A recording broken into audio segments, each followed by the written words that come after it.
I think President Putin wants peace, and President Zelensky wants peace, and I want peace. I just want to see people stop getting killed. U.S. President Donald Trump speaking Wednesday about his separate phone calls with the presidents of both Russia and Ukraine.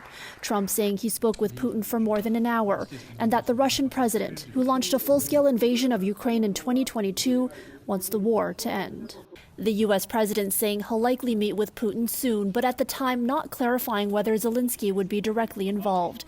Concerns are now growing that Ukraine may be sidelined in the whole process, exacerbated by comments from Trump's defense secretary this week that Kyiv cannot join NATO or return to its pre-2014 borders. On Thursday, Zelensky stating his country and its European allies would have to be at the negotiating table. It's important that everything does not go according to Putin's plan, in which he wants to do everything to make his negotiations bilateral between him and the United States of America, he says. We, as a sovereign country, simply will not be able to accept any agreements without us. There can't be any negotiations about Ukraine without Ukraine being at the heart of it, and it's really important that Ukraine is in the strongest possible position, whether that's in discussions or whether it's continued fighting. To be clear, a peace must last in the long term. It must secure Ukraine's sovereignty, says German Chancellor Olaf Scholz.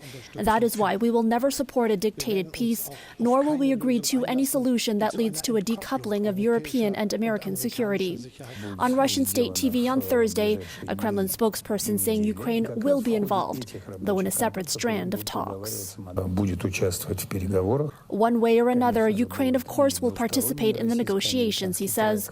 Of course, there will be the bilateral Russian-American track of this dialogue, too, and the track that will be related to Ukraine's involvement. When asked directly on Thursday again whether Ukraine would have a seat at the table, Trump saying, of course. We would have Ukraine, we would have Russia, and we'll have other people involved, too. A lot of people, a lot of forks in the...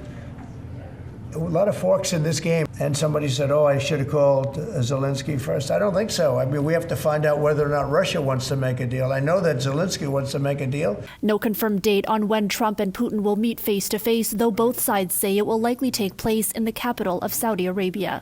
For City News, I'm Erica Natividad.